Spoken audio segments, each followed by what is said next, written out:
Hi everyone, you're joining us in the studio at Onyx Capital Group, a new studio designed for a new format of podcasts, hopefully more casual, applying more topics that are a bit wider ranging than before, but as always with a lean on oil derivatives. I'm joined with Vincent, Ehsan and Audrey from the research team at Onyx, and I'm Greg Newman, the CEO of Onyx Capital Group. Okay, so we have to start with the OPEC plus cut 10 or so days ago. Still having a big impact on the market. It's setting ourselves up for a pretty interesting year again. But first, let's frame it. What happened, Audrey? What happened? Well, can I just talk a little bit before that as well? Sure. So I guess 2023, the whole year has kind of been in that around the $85 per barrel level, and just a couple of weeks ago we saw those prices get absolutely slammed. We had the Brent futures coming off to near $70 per barrel, and we can talk a bit about how the market was positioned before that. So it was pretty bearish overall. We have some kind of articles up on this as well. And then we got the surprise news on that Sunday, 2nd of April, that OPEC are going to cut by 1.16 million barrels a day going from May. That's on top of the cuts by Russia, 500,000 barrels a day. And the market just completely reacted to that the next morning. You had your Brent Dubai opening negative in the BAL month. You had prices in Brent futures absolutely rip higher. And now you have other analysts saying, it's going to approach $100 by the end of this year. The market's looking pretty bullish. And that's kind of what they wanted. That's what they were trying to achieve with this. Of course, cut, obviously. Well, I think that's the first thing we should focus on, like what actually happened, because I think the generic observer is just going to say, oil went up, and BBC talk about it. They very rarely talk about oil, but when they do, it's events like this, and it's up, and oil prices soar, and you get the US coming in saying this is really bad, and blah blah blah blah blah. But what actually happened is really interesting when you dig into it, right? Because that is the state of the market that was in, like you were saying, Audrey, and what it is now. So the best evidence for this is in the CFTC report. So you want to say something on this? What happened in the detail? I will. So thank you. The CFTC report shows, of course, just to give an introduction, ultimately it shows how investors are positioned in the futures benchmarks, including Brent, how many people are going long, how many people are going short.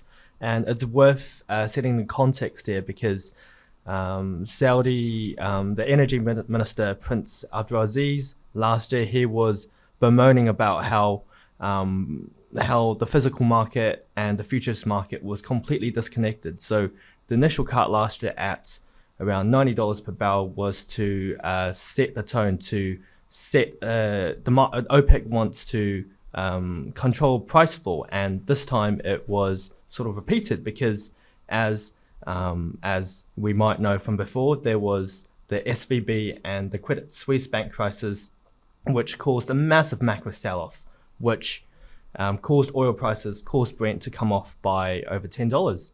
I hate it when you say caused, right? It didn't cause anything, right? So go back. So you're saying CFTC. Yes. So CFTC report, commitment of traders, it shows how traders are committed. Yes. And we need to always go back to that principle. You don't listen to the news and listen to fundamental information like it dictates markets. Yes. It drives sentiment, which changes people's positioning, who can trade that contract. So why does SVB, or this macro sell-off you talked about, Audrey talked about it as well, what do you mean when you say it caused it? What you really mean is the change in sentiment from bullish to bearish. But with who though? That's the thing. With the investors. So you think the hedge fund? The hedge funds, they exited their long positions and more short sellers came in, and that was reflected in the CFTC data. In the managed by money section. And during that time, the short positioning actually more than doubled over that period. So a lot of new short sellers were in the market and in the money. So it was an opportunistic time for the OPEC to announce their surprise cut because this they knew was going to be a bullish headline. So as a result, a lot of the bullish investors would have been returning. And at the same time, because the prices, this would be bullish for prices, shorts, a lot of them would have had to cover their positions and hence, liquidate their short positions. It is really good, like the way you're saying it, because so the hedge funds and the investors go into this category, and they're a lot less in terms of volume overall than the wider market, the big oil traders, the majors, the BPs, the Shells.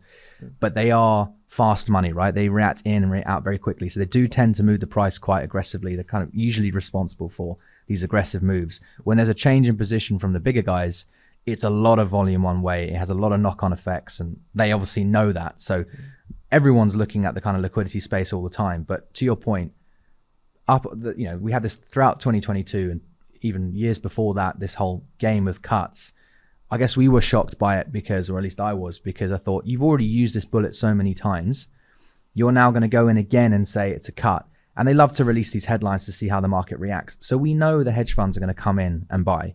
But how many times can you use that bullet when the only ones who are really going to immediately react to the hedge funds, so even the hedge funds and the investors, are they not getting that great return from piling into oil when you get these decisions? If we look at oil compared to where it was in Q1 last year, Q1 now, it's pretty unchanged. In fact, it's lower. So why would you be investing long oil? So I think it's that boy who cried wolf type thing. Like, you can't just come out with we're going to cut production and be really frustrated when the market doesn't go higher. You've got to convince the participants that this market's going to go higher and it's worth buying. So that's the context, right? But however, this one was quite a bit more interesting, I thought, because we started the new year and you have fresh books, traders have fresh books, companies have fresh ideas about what's going to happen, and their job is to make money. So what are they going to do this year? And that's why International Energy Week, or Petroleum Week, as it used to be called, that around March is a really interesting time because people tend to come out and say what they think. Representatives of big oil companies and the such, and they came out and said, well, the generic consensus was oil should go back up to $100. Felt a bit like of a lazy call. Like, there wasn't really some standout information that was really driving that, other than maybe China. But we've known about that for a while, and we could talk about that in a little bit. But for me, and I was talking to you guys about this yesterday, and obviously jump in whenever, like, the most interesting thing for me was seeing how I didn't fully believe when I heard these trade houses and majors say that they're bullish this year. I didn't fully believe they were utterly convinced like they were last year. Like, last year at the same time, everyone had max length, max risk, and understandably, right? And they thought it was going to be the trade of a lifetime, and obviously all the volatility and liquidity issues ensued. But this time round, this is just not that compelling. So I personally had the feeling that they're kind of stuck in this position. And if you're a big company reversing that position, imagine 30, 40,000 lots being sold into the Brent futures market. People are going to go, what the hell is going on? Yeah. They're going to start selling it as well, and it's just going to cause shockwaves. The media is going to get on it and say some story, whatever, and it's going to all hype up. So I know they're kind of stuck. So that's how it felt to me. And then what the CFTC report showed was, on the oil trader, producer, merchant side of things, that actually it was that category that was providing the sell side liquidity for the new buyers coming in after this OPEC cut. So they announced the OPEC cut over the weekend. Hedge funds rush in. Who's there to sell? Well, it's actually the oil traders, and we know it's that. Why do we know it's that then? I think the thing is, from the data. I mean, first. Yeah. Why do we know it? Well, we don't know, but it logically concludes by deduction that it was probably the oil traders selling. Yeah, I mean, like the trend is actually, like, we don't really see 15-16% of length in the producer merchant just getting wiped off in a week. That doesn't happen in the data. So they weren't adding risk; they were getting rid of risk. They were getting rid of risk both in length and in their short positions. But especially the long positions was really interesting because around 150 million barrels over a week you reduce from your position. How did then this really cause a disruption in the price? And it feels like as he said, this created that sell side flow for the new buyers to come in. And to me, this was one of the reasons that you don't see a trend up since the cut was actually announced. Market gapped up. The gap hasn't been, has been quite stagnated since then. Yeah. It's around 85, 86. Yeah. It's not a trending up market. And it seems like, there was kind of a risk displacement between the oil traders and some new buyers.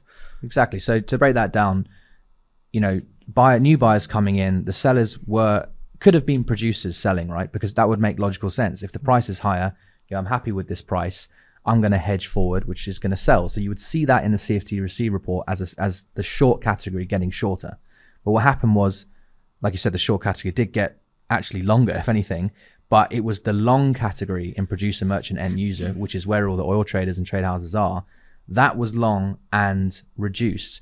So you could be end users. And this is where it gets a bit confusing because they're all grouped together. Yeah. But if it was end users, then why would you sell? If you long already and you've got this hedge on and an OPEC announcement comes out, why would that be the worst time to sell if you were trying to protect against future price rises? This is exactly why you do these things. So it can't have been them either. So it had to be someone who had or people who had enormous length, 150 million barrels worth of length, who were happy to sell that out into the open market and were very happy to get new market liquidity that they probably were worried about not getting. So there you go, 150 million barrels. Selling 150 million barrels into the market would have probably caused a $10, $15 move. Instead, they get to just sit there and say, cool, have my 150 million barrels. I'm not that convinced anyway. Yeah, I might have been saying it's going to 100, but I don't know about that anymore. Yeah. What a great opportunity to take liquidity off the table. So we got a $6 move, which I actually think is quite a big move in an overnight move. I've seen $10 before, and that was in 2019 when Saudi Arabia got bombed and the actual Aramco, but the actual production was 10 million barrels offline. Yeah. $10 rally, then all the way back. So it could have been up to 10. It was 6. I think it's still quite a decent return. And as Audrey was saying, it's going to whack down to 70, comes all the way back up. You get kind of like a free $6 on your length and an exit. I think you have to take that chance. You have to take the opportunity. And I think it's the point that, like, you know, all these length was built up during the time that, like, crude was quite expensive still, and you know, now from 100 it went down to 70. So it's just a lazy call, like isn't it? It's going to go to 100. Why? It's just like a number that sounds good, right? And I guess that is a target for OPEC from what we can kind of gather. Yeah, they wanted like at least to be around 100, it seems like. Yeah. So I think, so if you look at the research houses and the people going on CNBC and all that, literally laughing, being like, oh my God, the oil's going to go where I said it was going to go. Yeah, but, you know, I actually think the people that were trading it in influential volume, like the trade houses and majors, I think they've looked at it and said, I just don't see that. I just don't see how. We were actually hearing rumors, weren't we, about the gas oil market, which was, everyone was super bullish diesel coming into the beginning of the year, and people were starting to lose faith with that. So if you're losing faith with the gas oil market, and there's got some real fundamental justifications. Yeah. If you compare this with last year, how can the price be higher than last year when we had all those events? That's the kind of thing I'd be thinking. Anyway, kind of rambling on that. But that was the initial reaction. But we've been talking, haven't we, Audrey, about the maybe some of the realer impacts that we can see happening from this OPEC cut. Because at the end of the day, it is 1 million barrels more taken offline. We're talking about gas oil, weren't we? So you want to set the scene on that? Yeah. So, I mean, up until like last year, so I guess, again, going back to the CFTC, I think this is pretty interesting. So if you look at the... I think you want the mic closer to you. Sorry. Can you hear? Use your broken fingers. Yeah. Yeah, going back to kind of last year, obviously all the gas oil prices were absolutely ripping. And if we go back to the CFTC that we're talking about... gas oil cracks were.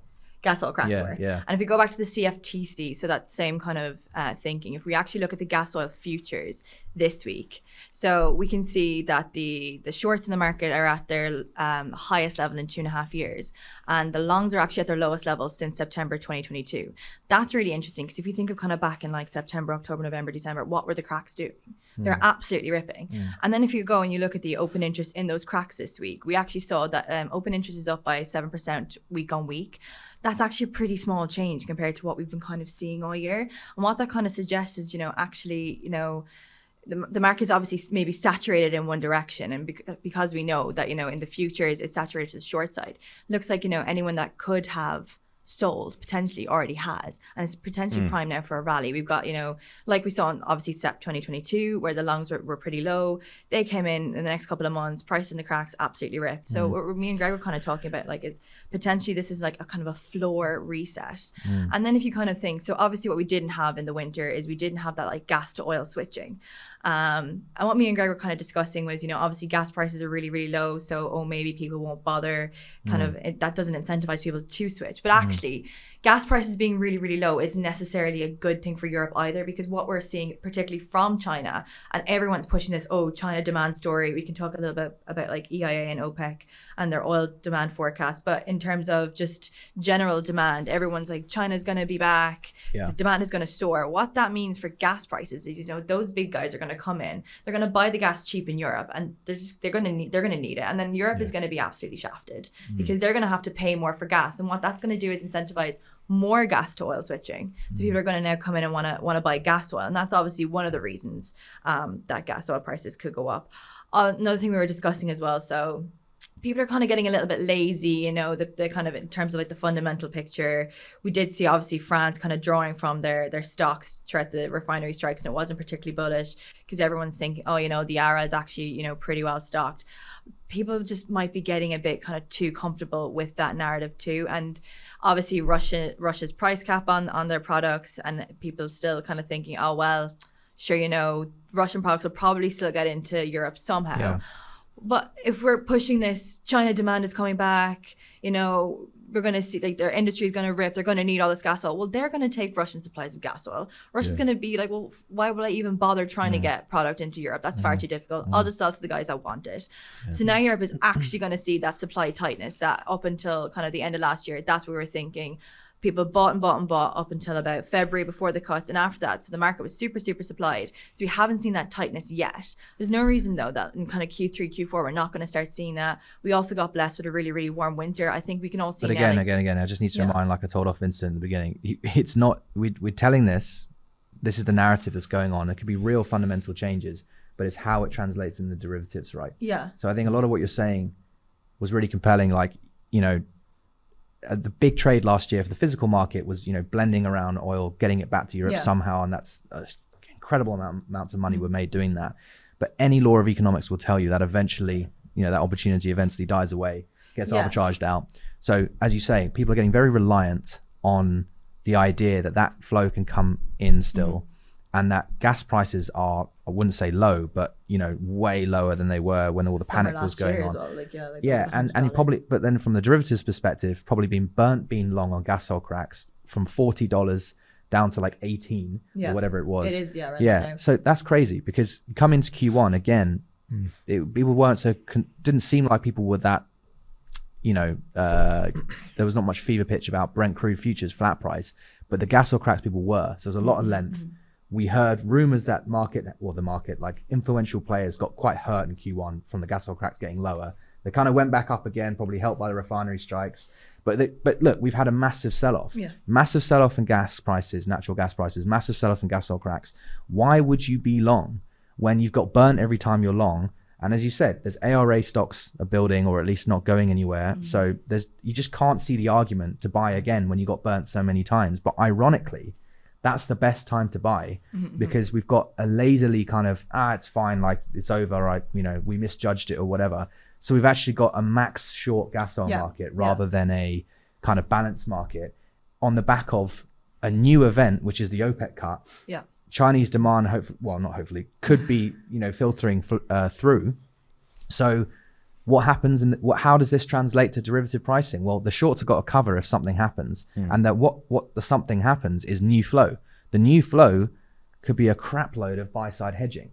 So the gas oil futures, who uses that to hedge, or how does that impact? That's airlines. Airlines is a huge consumer of diesel and as in like the complex. So if they rush in on the back of this OPEC cut and consistently keep buying, and there's consistent demand, and the market's short, and the market's like looking at these things going, it doesn't matter, the ARA stocks are great, or they're high, or whatever, I'm not too concerned. Well, what if the crack rally's $6? They're going to panic, right? And everyone's going to buy it up again. So that's interesting that you say that. I think because market is kind of, forgotten about the airline flows over the last 2-3 years, because the airlines didn't really get involved that much. We saw like a few airlines just going down because of the well, they're stuck in these extreme scenarios, like COVID extreme low. They weren't able to get the benefit of lower prices in their physical because there wasn't anyone flying. But they had hedges on that were bleeding out. Exactly. It was and that's the extreme that way. And the other extreme is it's so high. Do you buy at 130? Like it's locking in a loss and locking in basically the failure of your business. So it's this sweet spot now. I think we know airlines and it's no disrespect, right? They're not exactly oil trade. They're just meant to be protecting against their future fuel rises. It's a very compelling argument that banks will be giving them credit for saying you should be hedging right now. OPEC just cut. So there's this new flow that in a market that's seemingly neglected or at least burnt from all this like speculative length that hasn't gone their way. It's a great area to focus on because it's that I guess it's just the levels itself, like the notional value, like you say about airline hedging. Gas oil cracks being $40 and what was it? Well, even higher than 1,000 that. And then metric ton, and then Brent futures lows of 70 or whatever, but it's been higher for a lot of the last year. That means the gas oil notional price or the jet fuel notional price has been like pretty damn high this whole time. Yeah. But if you eliminate $22 per barrel out of the crack, like flat price might have moved up $6, but that is a huge saving, like $16 per barrel saving at least. Yeah. That's a great time to hedge. So I think you get the point, right? That's that new flow in a short market is essentially what we're saying could happen. I think that's definitely makes sense because actually in the recent 2 weeks following the OPEC cuts, there was actually back in hedging in the Eastern gas oil market. So there was actually combo buying flows in Q4 and in Cal 24, which is long regrade, but also long regrade against the European gas oil. That's a differential. So there has been some hedging coming in, and perhaps these came from bank flows. So there's definitely some more interest from airlines to, hedge. So we have real evidence they're in. There's real evidence. This one was a really interesting stat. So we have this in our COT actually last Wednesday for Disti. So this is the regrade stuff. So obviously it's the Caro stuff. So far in 2023. I don't think it's that obvious. We just break that down a little bit because it's like you said regrade. Regrade is the Singapore jet fuel versus the Singapore gas oil. Yes. And it's an interesting differential because the outright prices itself can be driven by any number of things. But if the regrade is going to go positive, it's showing you that there's something focused on the jet fuel buying, right? That's the evidence that it wouldn't go up unless either gas oil was weak or jet fuel was strong. That's the demand coming in. Yeah, but you're saying you're looking at our commitment of traders report, which is reflecting our traders' activity, right? And their positioning and their flows. This is actually a bit of news. So this is legit. So where everyone's like, oh, China demand is going to come back. Is it? Who knows? But this is legit. This is demand. So international travel for 2023 so far is up to 180,000 barrels a day from 5,000 last year. So that's a massive move up. So when you think of those people from 5,000 to 180 to 180 for the same period last year, that just goes to show how much was taken off the market during COVID in China and how much it's rebounding now. So that legitimately have interest, in buying and this. It's transpired to real buying in Singapore jet fuel contracts, which is the basis for China kind of stuff. And this is legitimately demand increasing there because obviously it has just been so low for the last 2 years. So this is real. This isn't just some analyst coming along and being like, I think China is going to have more demand. It's there. Well, this is what we're always saying, right? I mean, it's just it's almost got to the stage now with oil markets the way they are at the moment that you almost have to take the other side of what everyone's saying in the media and all the analysts, because if everyone's bullish, it's like, well, that means everyone's positioned long, and the financial markets, the financial flows that are nothing to do with hedging are so much bigger than the hedging flows, so they drive markets. So it's like you almost have to say, when the evidence doesn't come in to support fundamental arguments or whatever, it's going to crash the other way. And now we're saying, actually, funnily enough, we know everyone was bullish at the beginning, but now people aren't so bullish gas oil. It's actually a great time to buy. Yeah. It's just how it works. And I think that's a problem that the oil market needs to, I don't know. We like it because we like volatility in markets, right? But it's crazy if you think about it. But anyway, there you go. There's real evidence. As opposed to us saying, we've drawn up a supply and demand model and we've made all these assumptions about GDP, which are always wrong.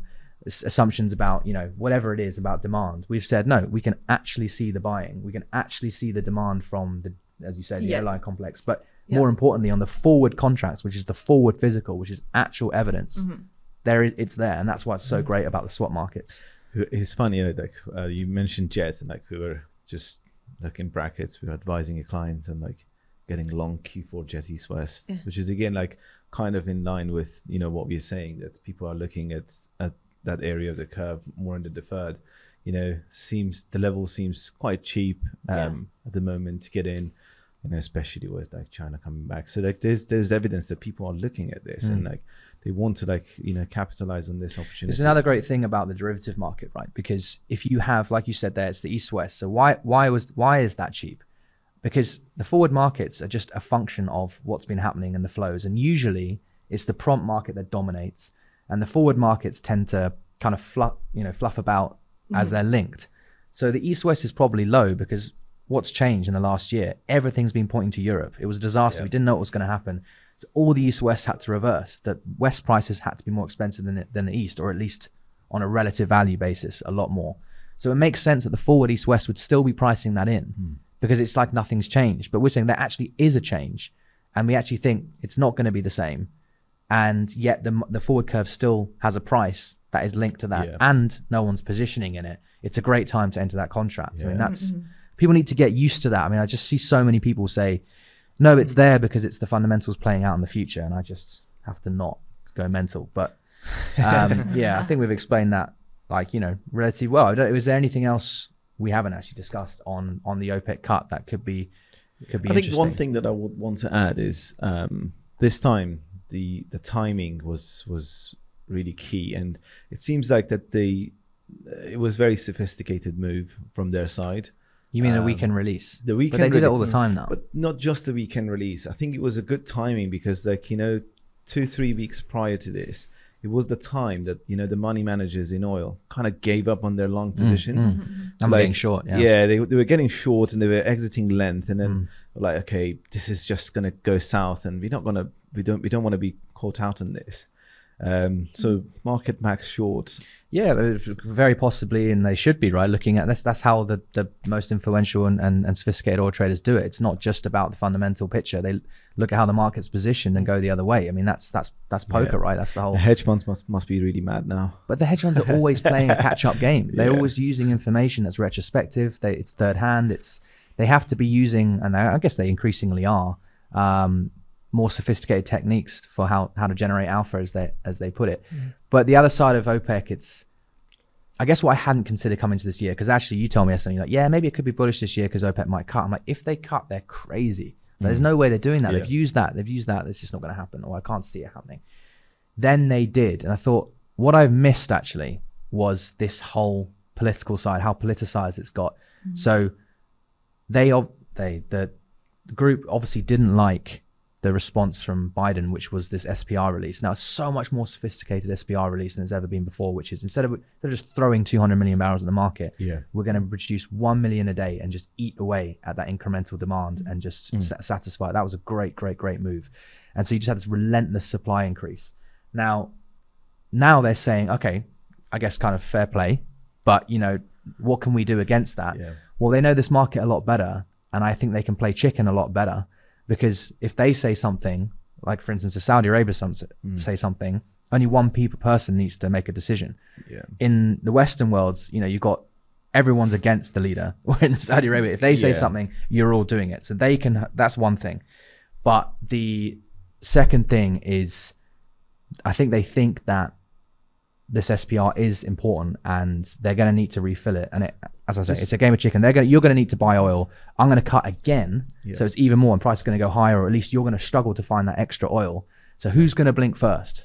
I don't want to make this like a political argument, but I think we can't really ignore the geopolitical development that is happening, like in that region. No, but that's what I'm saying. That's what it's become. So exactly. So you do that, I do this. And it's just we've already opened that box, right? Pandora's box.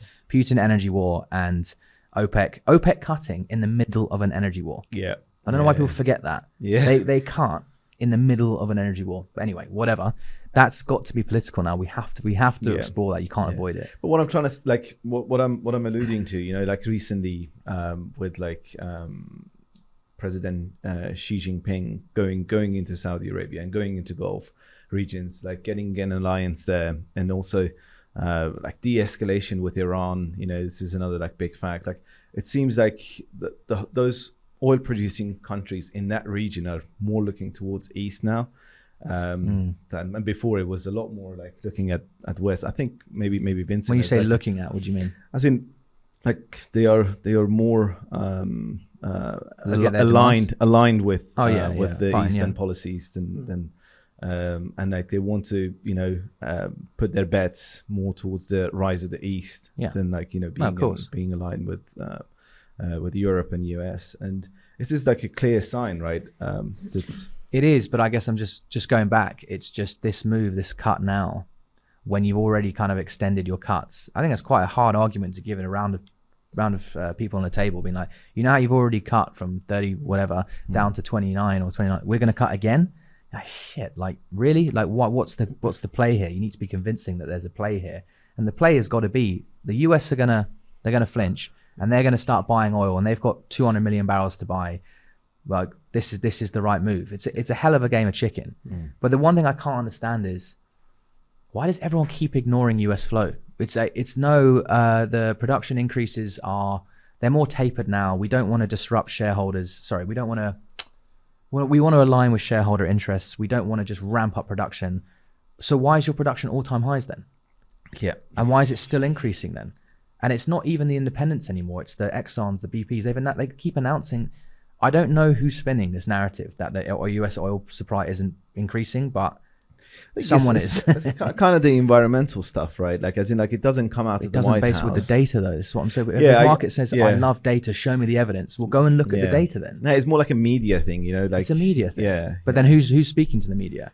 So it's all. I know you were saying the West and East aren't aligned, but hang on. All the US oil companies are coming out and saying the same thing OPEC are saying. At the beginning of the year, he said, OPEC should cut. I can't remember who it was. The Pioneer CEO, I think, Scott Sheffield, was like, the OPEC should cut this year. And I thought they're never going to cut. They did. So obviously he wants that. There's a big group in the US who are very pro what OPEC are doing, right? But the narrative that there isn't this supply in the market increasing, and it used to be all the rage. Everyone a few years ago used to be like, God, shale oil growth, keeps going. Do you want to say something? Yeah, so I think itching to say something. Itching. ear itching still.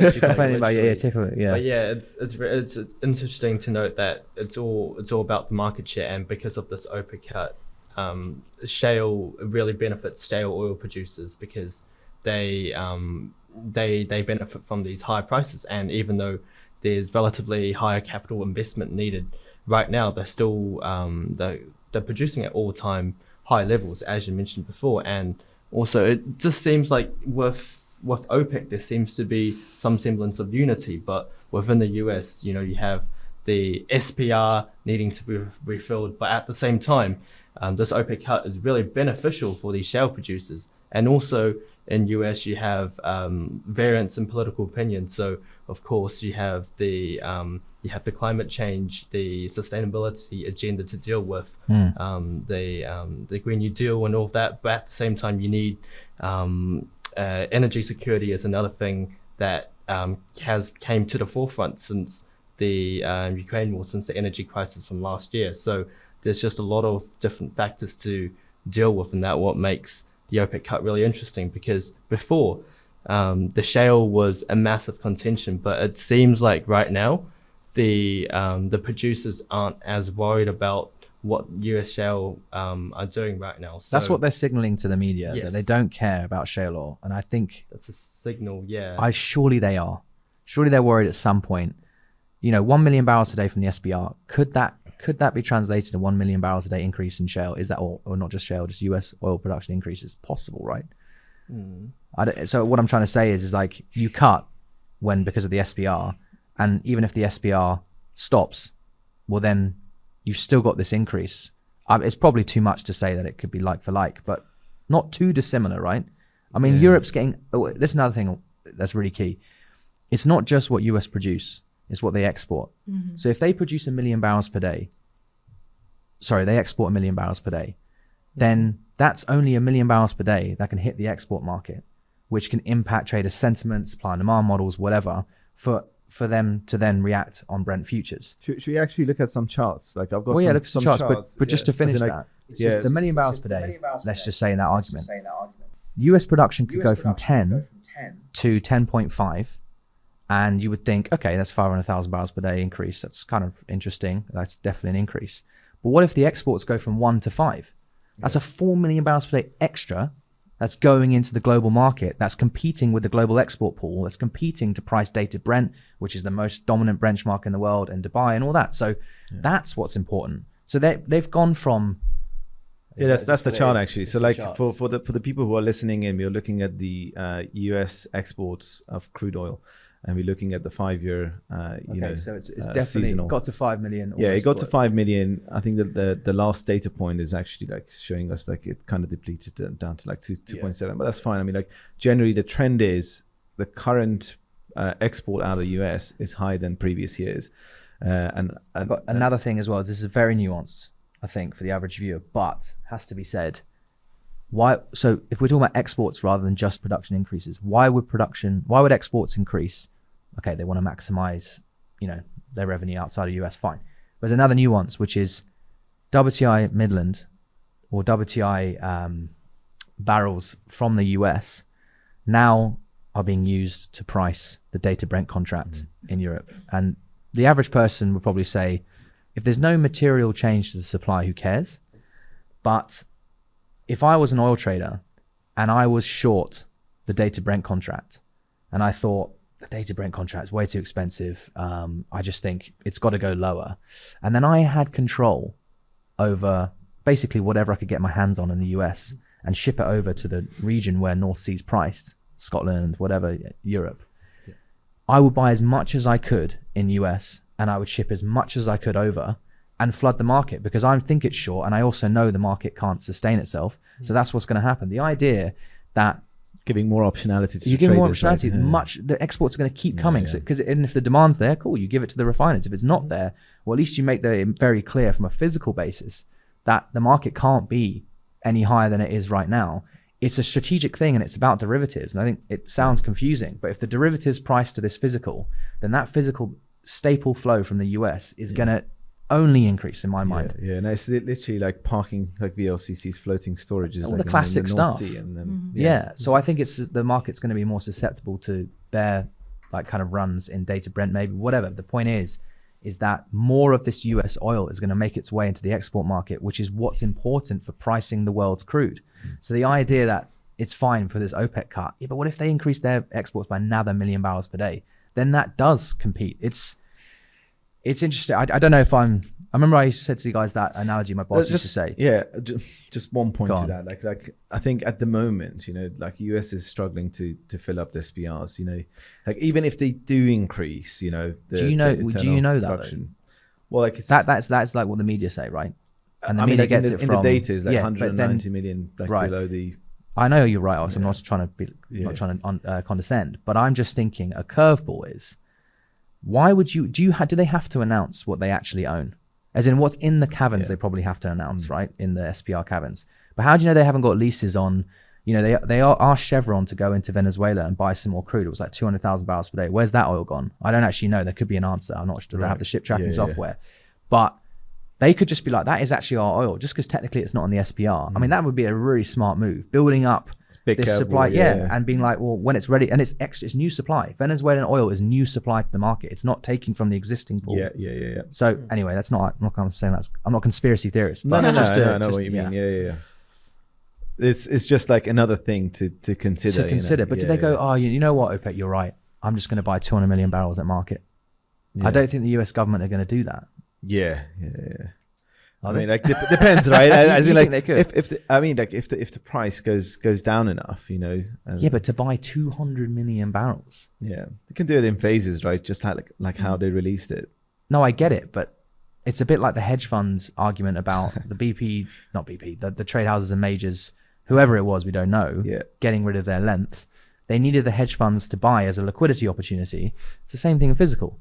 You need a liquidity opportunity. So you need new oil from somewhere. So Venezuela, they didn't get huge news that. Yeah. But it's more like a long-term thing though, right? It is. Unless if it's like hidden somewhere that like you can't track it. These days, like with all these, softwares and, correct. Satellite imagery and all that. Yeah, exactly. But I guess I would make the point that you don't necessarily need to have the oil in the caverns to own it.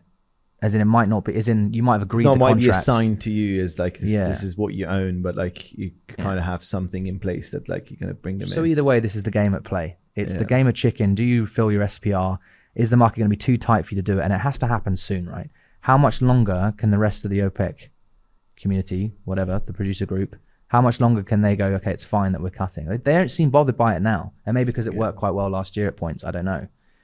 I think it's the other thing is, like most of these oil producing countries don't have a problem with having capital.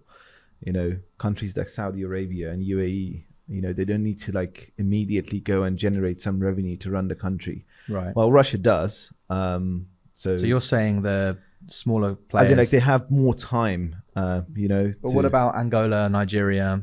Yeah, but like smaller countries who again, like their production is not really significant enough to be. No, but because, they like, might be getting if you- fed up with it. It's all about the people in Yeah. the room, right? But if you put like, you know, 3-4 like really rich Gulf countries together, they probably like make up like half of the production of OPEC, if not more. Yeah. And that's quite significant. So if they are happy to wait it out, Yeah. you know, it's But like you're making it sound like it's like a board, and maybe it is. I actually don't know. But if I was in a management committee, well, we are in the management committees. Yeah. It's not like I go, right, Mauro, you've got 20% because you have this amount of people working under you. Ehsan, you have 30%, and right, and that's your vote. It's Yeah. you're just people in a room. Yeah. So if one person's vocal about it, it doesn't. I mean, I'm assuming they don't have this kind of board, kind of voting seat type Yeah. situation. Then it's just someone's getting fed up, being like, okay, well, how much UAE longer? did, right? Well, that's what was being touted, right? Yeah. And then we had a headline being like, well, they're actually going to they're threatening to leave. That was pretty big news, I thought. Certainly some unrest. Anyway, let's see. Probably talk this one. Did you want to say something else? Your ears are fine. Yeah. Not itching. Okay, so let's leave it there. Thanks everyone for your contributions, and for those listeners out there, we're going to be doing this a lot more now, week in, week out. Please contribute on the comments or reach out to us if you've got anything to add, and I hope you enjoyed it.